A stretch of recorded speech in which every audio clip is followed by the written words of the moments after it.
The CEI presents e-learning tutorials. Please enjoy it.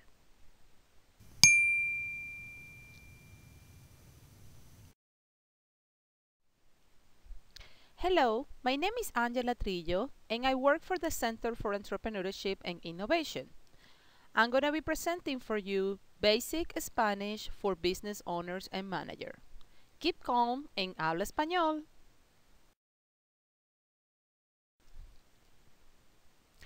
Hola amigos, bienvenidos. What you're seeing in this slide right now, the lady giving a kiss to the guy to say hello, is the way that most of the Hispanics people say hello. We give a kiss on the cheek and we say hello. Sometimes we hug, and that's a common way. In the other hand, you can see my other example. Here, normally we just shake hands or you just say hello without any physical contact.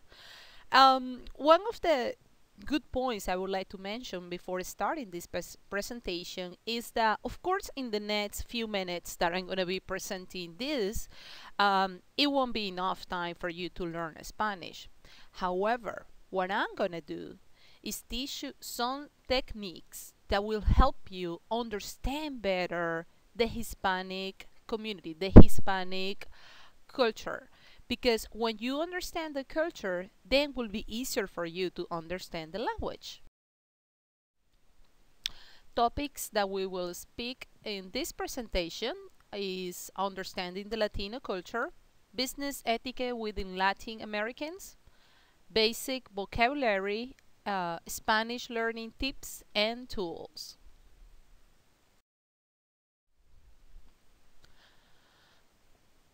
Understanding the Latino culture. Hispanic culture traits, what do you need to know? Degree of intimacy.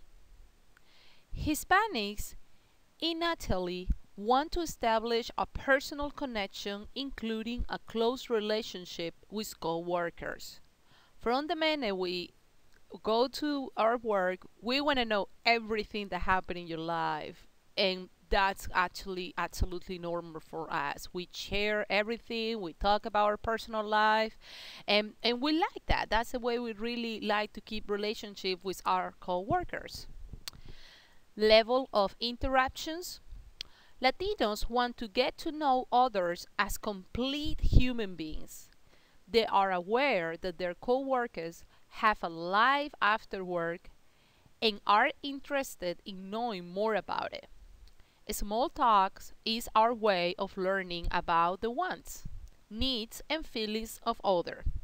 We want to know everything, even if I know there's some barriers and some ethical things that our United States have. We respect that, but the reality, like talking about, in my example, Venezuela, my country, when I have the opportunity to work over there, we want to know everything, your religion. We want to know why do you like to wear the clothes, why do you wear it like that. And it's not like I'm being too noisy, it's just that just like you share that with me, I will share that to you, and that's the way we like to interconnect and have the small talks, what we call the small talks in between work. Social harmony. Hispanics employees don't like to rock the boat. We have a need to maintain smooth and pleasant relationships.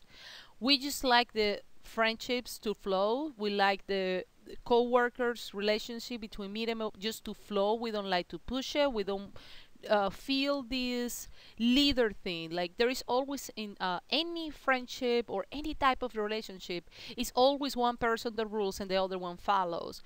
We just like everybody will follow, everybody will roll. Like whatever takes you to do, you just let it flow. Now, personal contact. Like I said before, we like to kiss, we have a lot of physical contact, and we're not doing it in a bad way. It's just a way that we were raised, and that's how we are.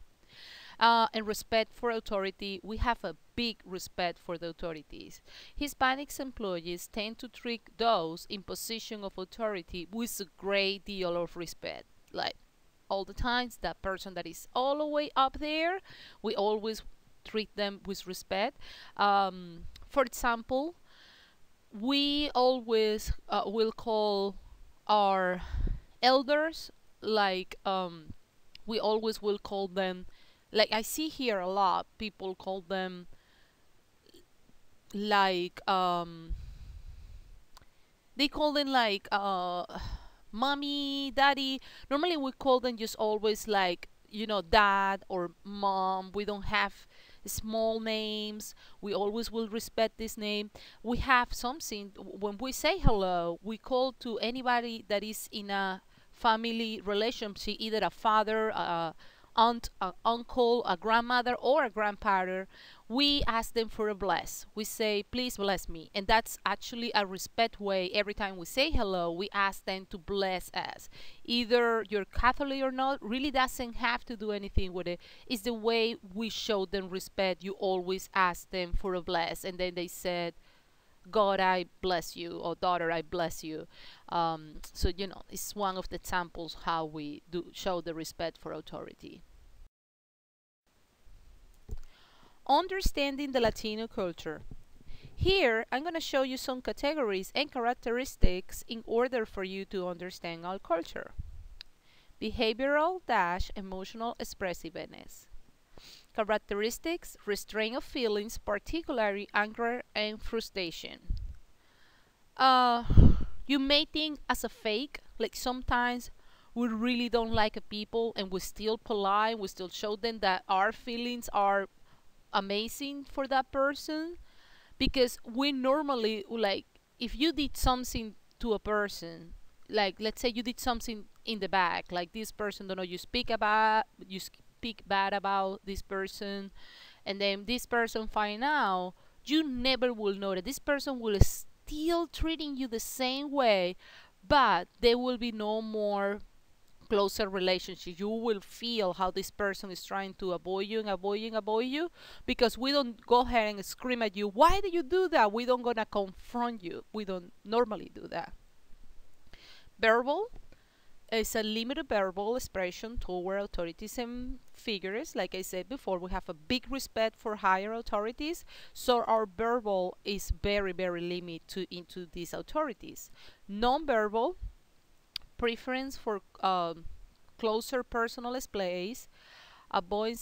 We don't really use a eye contact. I know here this being one of the biggest things I've been trying to keep teaching my kids for myself, because sometimes we just speaking to you and we're doing something, we don't look at your eye. It doesn't mean I don't care what you're saying. It's how we've been raised. Like from when we were very small, we didn't have that as a big rule. So a lot of times we won't see people in the eyes, and it's not because we don't care, it's just because that's the way we've been raised. However, since I'm the one that immigrated to this country, I adapt myself, and right now, like most of all of the times, every time I have a meeting or talking to someone, I will always look into their eyes, because I gotta be respectful with the American culture as well. But in case you have a Latino that don't see in your eyes, maybe that person just came in this country, try to understand a little bit that's it's just that it's not part of our culture. And the closest space, like I said before, we like to hug, to give it a kiss. For us, it's actually very common. Concept of time. This one is a bad one. Oh, yeah, yeah. Um, I have a little example. When we go to parties, we say, okay, what time are you doing there? You doing the real time or the Hispanic time, which is always late. And that's really, really embarrassed to say myself. And I have to say that I did not adopt this part of the culture, that I actually always very punctual. As I like people to be punctual with me, I'm very punctual every time that I have a meeting. But sometimes if you have a meeting with a Hispanic and this person comes late, once again, it's not really because they don't care, it's just because it's part of the culture. So I'm sorry about that. I do apologize. I do say I feel really embarrassed for this category, but it's the reality. Social orientation, groups identity, interdependence, cooperative rather than competitive, emphasis on interpersonal relations. we really like to get in close relationship with our co-workers. Like, we do a lot of stuff going out. We have a lot of like groups after work. We like more, instead of being a competition with you, you will feel that it's just this environment that is just very close, and you're like, are these people really working together, or are these people family? Because we always treat our co-workers like a family, like they're part of our life. So we're very social oriented. Now, business etiquette in Spain and Latin America. There's some bullet points that are going to be good for you to know. The right connections facilitate business success. Um, to get into meeting especially a Hispanic personality, like, you need to network with the Hispanic community, but you want to, kind of start with the big guy. You need to start connection. You need to start getting into Hispanics groups, going to the Hispanics events, and then meeting people that will help you get you to meet, because it's not really easy to get straight to that person. The way it works is somebody will refer you and introduce you as somebody that this person knows already. You will be judged by the person who introduces you, and changing the first impression is nearly impossible. After you meet a big person and he said, "Nice to meet you. My name is, John Doe," and tells you who he is very whatever that person thinks about you is what is gonna lead you to the next step. I mean, if you were trying to, for example, find a job, and then the high person in this company is a Hispanic, whatever impression this Hispanic is gonna give it to you, it's gonna give you or not the job. Because if this person really like you, that's it. You are in it. Since the initial meeting is generally with someone of high stature, it is important that your delegation include an upper level executive. Just like I said before, once you reach to the high authority, make sure you give them a good impression, because whatever this first meeting will be about is what's going to lead you for your future or next step. After the initial getting to know meeting, the senior executive may not attend meeting or be visible anymore. And what this is like, after this, you really like this person, after this person literally get you inside the company, you won't see him anymore, because this person trusts you, so he will delegate to somebody else which is under him or her, and then it will go from there. Like, he won't need to meet you again and again and again. Like, that's it, whatever that normally here, I've been in job interviews before, and always starts like the phone interview, then you meet with somebody in HR, then with somebody of the department, and then the final one is pretty much like higher authorities. Well, with Hispanics, like, we start a little bit backwards. They first let you meet the big guy, and if this person like you, then you automatically inside that is easier. Like, you will be automatically inside, you will have the job, but then he will leave it up to the people under her. So of course, if you like, if this hired person, he like you, so then of course everybody else most likely will like you. This indicates you're now getting down to business, and there is no longer need to smooth the introduction. You need to demonstrate trust, sincerity, and integrity, because this is crucial to build the relationship. Expect to answer questions about your personal life, background, family, and life interests. Don't, if an Hispanic is the one that is making you that big first interview, don't panic at it. Don't say, "Oh my God, what this person want to know about me? This is illegal." It's not because he want to use that against you. It's just, if you share, you don't have to share everything, but if you share something about your personal life with this high authority, once again, that will be a plus. That's a aim, because that's the way we like. Remember, we treat our co-workers, we treat as family. Like, we like to have you as part of our life. Now, basic vocabulary. I would love to sit down here and tell you and start teaching you about muy bien, fabuloso, colors like verde, amarillo, anaranjado, rojo, morado, azul. I would love to do that, but of course our vocabulary is huge, and I'm providing that website right there where you will be able to find a great tool to learn vocabulary words. Now, some tips that are going to help you in the future.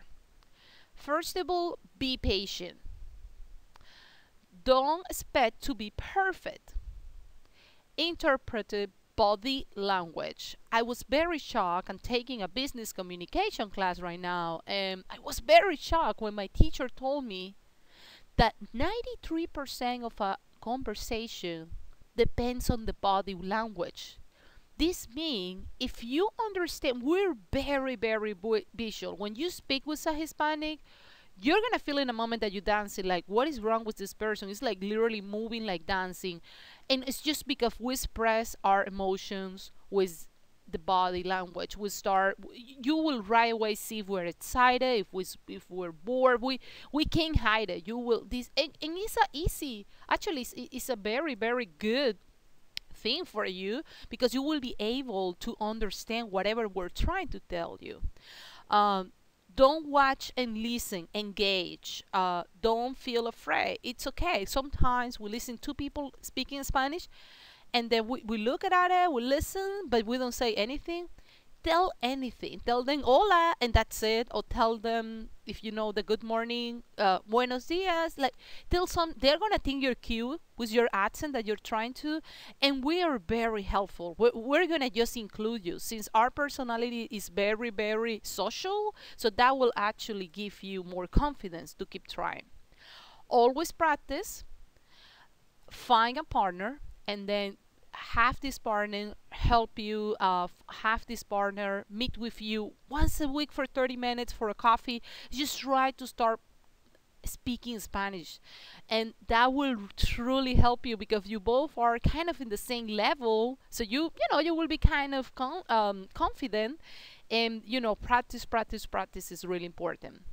Be consistent. If you're gonna be doing this meeting, I mean, this is gotta be a commitment. This gotta be in your calendar. Every Tuesday at 7 o'clock, we're gonna go Starbucks for 30 minutes, drink coffee, and we're gonna name these 10 words. We're gonna learn these 10 words, and we're gonna say back and forwards, and then we're gonna try to repeat sentences between you and me. Watch movies in Spanish or with Spanish subtitles. That will help you, because the great thing about the movie or YouTube videos, or you know, whatever you're watching in Spanish, is you will get to see the body language, what I'm talking about. So it will be easier for you in the future when you have a person just to understand. Use flashcards. These help me a lot to learn my younger daughter Spanish. Label everything in your house. Like, if you're really into this, I mean, it will be actually fun. People will come to your house and say, like, what is this? But it's, you know, microwave, and then the refrigerator, and then in your bathroom. Put little labels everywhere in your house, and they will actually either flashcard or labels, either or. It's kind of like the same scene. Put it everywhere, and then every time you already learn a word, you just throw that out the paper, because you know already how to say refrigerator, or how to say, you know, the bathroom or the room or whatever. Go to the Latinos event, like especially right now it's coming between September and October is coming the National Hispanic Month, and it's gonna be different events. Cinco de Mayo, you know, sometimes like the fair, the Delta Fair, that you move around in the different main cities. They have a day for Hispanics where they have concerts and they have singers, and a lot of Hispanics go there. Go to these places, interact, like try to listen to the people, see how we talk between each other. That will help you a lot. In the other hand, you know, within the year, because these events are only sometimes of the years, you have to go to Latino places like the supermarkets, the restaurants, or any place where you speak Spanish. And what you do with that is try to engage, try to say hola to the cashier, or gracias, you know, thank you. Just doing that will help you gain more confidence. Last, I would like to share with you all the websites right now on the screen. These websites are really good. Many of them will offer you even pronunciation tools. Other ones will be about our culture. Other ones will be about vocabulary. Other one about business etiquette. So write them down. Feel free to use them. I hope you enjoyed this video. This was Angela Trillo, and thank you for watching the video.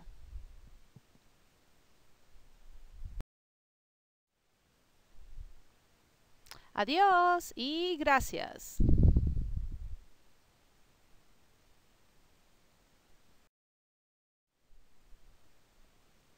This e-learning video was brought to you by the Center for Entrepreneurship and Innovation of University of Memphis, Program Director Kelly Pingwell, Program Manager Angela Trillo, Technology Specialist Jacob Riddle, and it was narrated by Angela Trillo.